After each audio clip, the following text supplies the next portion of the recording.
இது வந்து இப்போ என்ன செய்ய போகிறோம்னா பொங்கலுக்கு அடுப்பு கல் வச்சு கட்டிலாம் பொங்கல் கூடுறது அடுப்பு இது மாதிரி தான் நாங்கள் செய்வோம். அது சாதாரண நம்ம இப்போது சமைக்கிறோம்ல பள்ளியில் வச்சு அந்த மாதிரி அடுப்பும் போயெல்லாம் வாங்கி வச்சு செய்கிறாங்க. எங்களுக்கு பழக்கம் வந்து இந்த மாதிரி கல் வச்சு தான் கட்டுறது. இப்போ கல் வச்சு கட்டிக்கலாம். இந்த அம்மா வந்திருக்காங்க, அம்மா தான் இப்போ செய்ய போகிறாங்க. எப்படி செய்கிறாங்க என்னான்னு பாருங்கள். சூப்பராக இருக்கும். எங்கள் சைடெல்லாம் கிராமத்து சைடெல்லாம் பொங்கல்னா அவ்வளோ சூப்பராக இருக்கும். இப்படி தாங்க 3 கல் வச்சு கட்டணுங்க. இப்படி தான் கொஞ்சம் சேர்த்த குழப்பிக்கிட்டு இப்படி வச்சு இப்படி வைக்கிறோமா, 4 கல் இப்படி வைக்கணும். அப்படி வச்சு இப்படி தான் பூசிக்கணும். இப்படி இப்போ அழகாக பூசிக்கணும் வச்சு. இன்றைக்கி தெரியாது, பொங்கல் அன்றைக்கி தான் தெரியும் எப்படி வச்சுருக்காங்க அடுப்புன்னு. இப்போ பூசி வைப்போம் சும்மா, மறுபடியும் பூசிக்கிட்டு குழம்பெல்லாம் போட்டு அவ்வளோ சூப்பராக இருக்கும் அன்றைக்கி.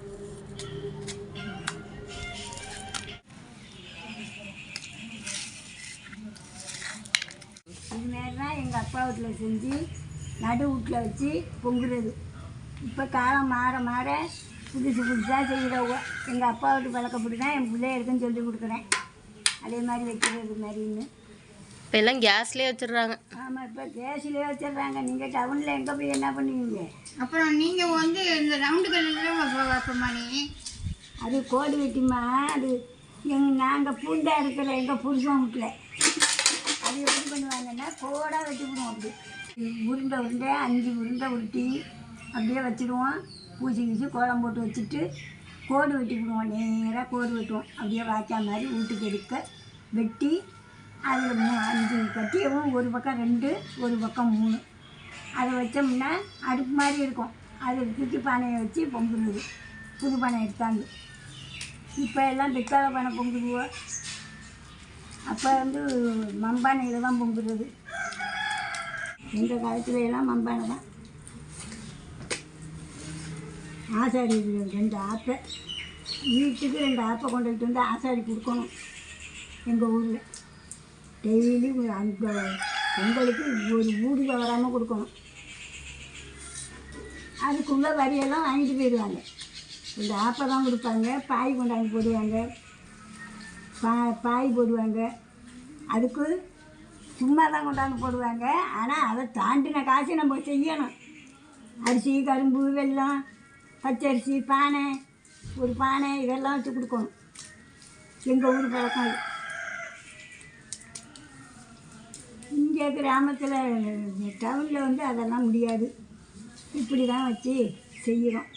ஆனால் எங்கள் ஊரில் செஞ்சது நிறையா செஞ்சுக்கிட்டு இருக்கோம். நாங்கள் கேஸில் வச்சு பொங்காமல் உங்கள் பிள்ளைகளையும் அதே மாதிரி செய்ய சொல்லியிருக்கேன். பாருங்கள், பொங்கல் அன்றைக்கி பாருங்கள் இந்த அடுப்பு எப்படி இருக்குது.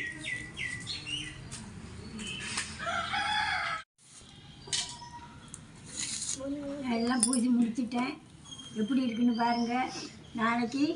நாளைக்கு இதில் சாணியும் மண்ணியுமா குழப்பிக்கிட்டு பூசி நல்லா தொடச்சி விட்டுட்டு நீர் குழம்பு போடுவாங்க.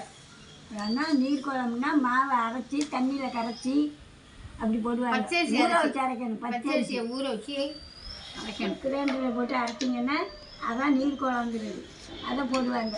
போட்டு பொங்கல் தூக்கி வச்சு பண்ணுவாங்க. இதே மாதிரி நீங்களும் செஞ்சு பொங்கல் வைங்க. அழகாக இருக்கும். வாசலில் நாங்கள் வைப்போம். நீங்களும் அதே மாதிரி வைங்க. வாசலில் இடம் இருந்தால் வாசலில் வைக்கலாம். வாசலில் இடம் வாசலில் செட்டு போட்டிருக்கோம். அதனால இந்த உள்ளடலாம் வச்சு வைப்போம். நீங்களும் அதே மாதிரி செய்யுங்க.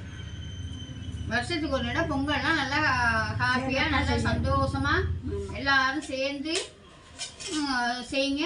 சூப்பராக இருக்கும். இந்த வருஷம் நமக்கு எல்லாருக்குமே நல்லதே நடக்கும். உங்களுக்கு அட்வான்ஸ் பொங்கல் வாழ்த்துக்கள்.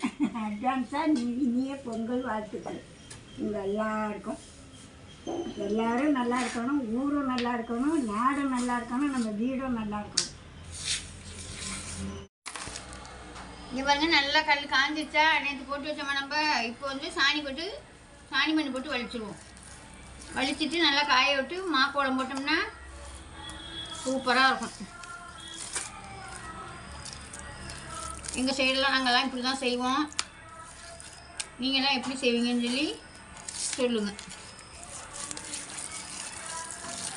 பொங்கலுக்கு வந்து நேற்று எங்கள் அம்மா வந்து கட்டிக்கு போய் கட்டி அவங்க தான் செஞ்சு கொடுத்துட்டு போனாங்க. இது பொங்க கட்டின்னு சொல்லுவோம் இதுக்கு பேர். இது நாங்கள் சின்ன பிள்ளையா இருக்கையிலலாம் என்ன செய்வாங்கன்னா 5ஆம் நாள் 7ஆம் நாள் சட்டி பானை எடுக்க போவாங்க. அதெல்லாம் அவ்வளோ சூப்பராக அவ்வளோ ஒரு சந்தோஷமாக எல்லோரும் அவங்களோடையெல்லாம் நான் பெரிய மிஸ்ஸெல்லாம் போவாங்க, அவங்களோட நாங்களும் போவோம். இப்படி கணக்கு பண்ணி போவாங்க 7ஆம் நாள் 5ஆம் நாள் 9ஆம் நாள்னு. அவ்வளோ சூப்பராக இருக்கும். அதே மாதிரி இந்த அடுப்பு செய்கிறதும் அந்த மாதிரி தான் கணக்கு பண்ணி தான் செய்வாங்க. கட்டி கட்டுறது அடுப்பு முழுகிறது எல்லாமே ஒரு கணக்கு இது வச்சுருப்பாங்க. இந்த நாளையில் தான் செய்யணும் அப்படின்னு. அவ்வளோ சூப்பராக இருக்கும் சின்ன பிள்ளைகளெல்லாம். அப்புறம் இந்த மண் வெட்ட போவாங்க பாருங்கள். இந்த மண் இந்த திட்டாணி போட்டுக்கணும், அந்த மண் வெட்டுறதுக்கு எட்டி போய் வெட்டிக்கிட்டு வரணும். அதுக்கு ஒரு நாள் பார்த்து அதை போய் வெட்டிக்கிட்டு வருவாங்க. அவ்வளோ சூப்பராக இருக்கும். இப்போ எல்லாம் யாரும் இப்போ உள்ள பிள்ளைங்களுக்கு என்னன்னே தெரிய மாட்டேங்குது.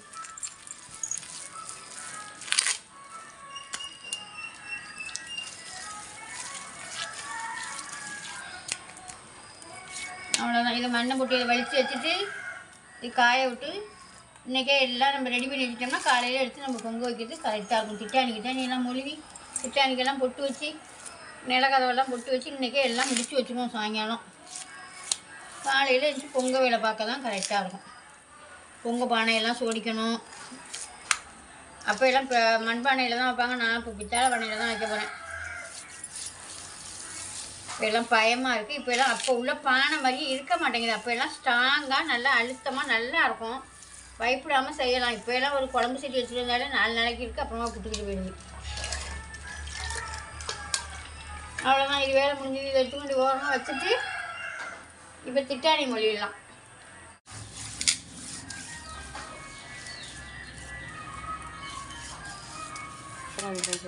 அவ்வளோதான். நான் கோலம் போடையில் காமிக்கிறேன். நீர் கோலம் போடுவேன், காமிக்கிறேன்.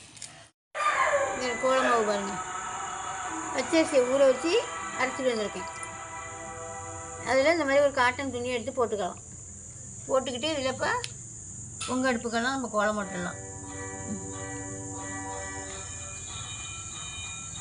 இப்படி நல்லா ஒழுவு விட்டு போட்டோம்னா அழகாக இருக்கும். இப்போ கோடு கோடாக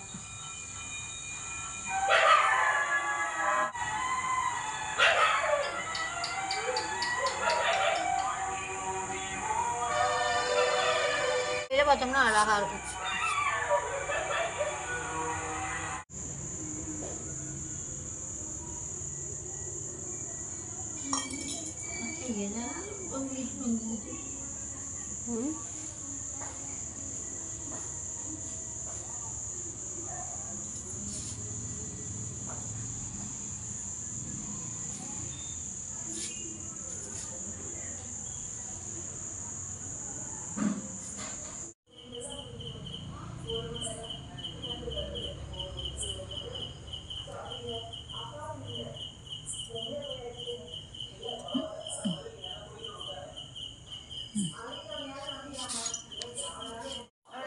திட்டாணிக்கு கோலம் போட்டேன். இந்த பக்கம் நீர் கோலம் போட்டு நடுப்புற கோலம் போட்டு கலர் அடித்தாச்சு. பூவெல்லாம் வச்சு டெக்கரேஷன் பண்ணியாச்சு. இதில் வந்து காலையில் 5 மணிக்கு பிள்ளையார் வச்சு வைப்பேன். இப்போ பிள்ளையார் வச்சு இல்லாமல் இங்கே பாருங்க, இது வந்து சாணி, பசுமாட்டு சாணி.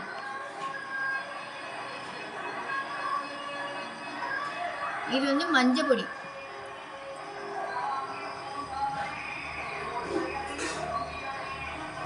இப்படி தான் நாங்கள் வைப்போம்.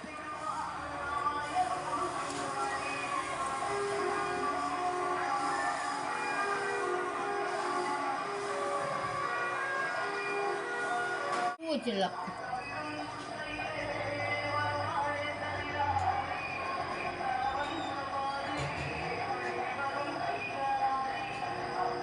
நாங்கள் வந்து 9 மணிக்கு 9:30லேருந்து 10:30க்குள்ளே பொங்க வைக்க போகிறோம்.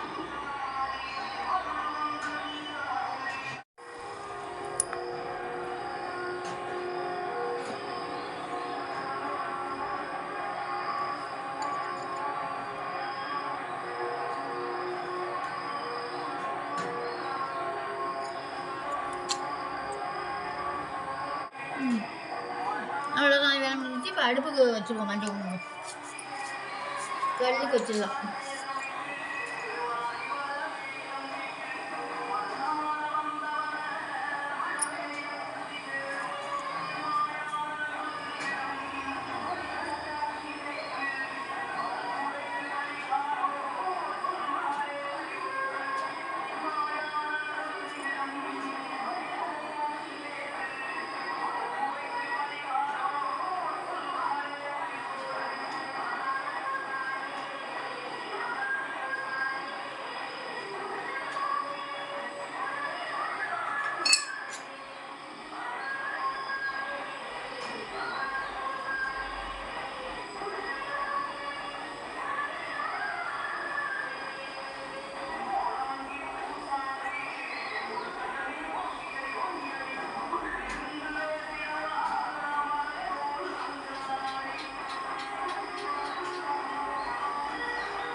மணிக்குள்ளேயே இந்த வேலையெல்லாம் நான் முடிச்சிட்டேன். இந்த வேலை முடிஞ்சிச்சு. இப்போ உள்ள போய் காயெல்லாம் இருக்கலாம். அவ்வளோதான், நம்ம திட்டாணியெல்லாம் சோடிச்சாச்சு, பூ பொட்டு எல்லாம் வச்சாச்சு, பிள்ளையாரெல்லாம் பிடிச்சி வச்சுட்டேன், அடுப்புக்கும் பொட்டு பூவெல்லாம் வச்சுட்டேன். அவ்வளோதான். இனிமேல் நம்ம பொங்க வைக்க போகிறோம். பொங்க வைக்கையில் எப்படி வைக்கிறோம் என்னென்னு பார்க்கலாம். பாய்.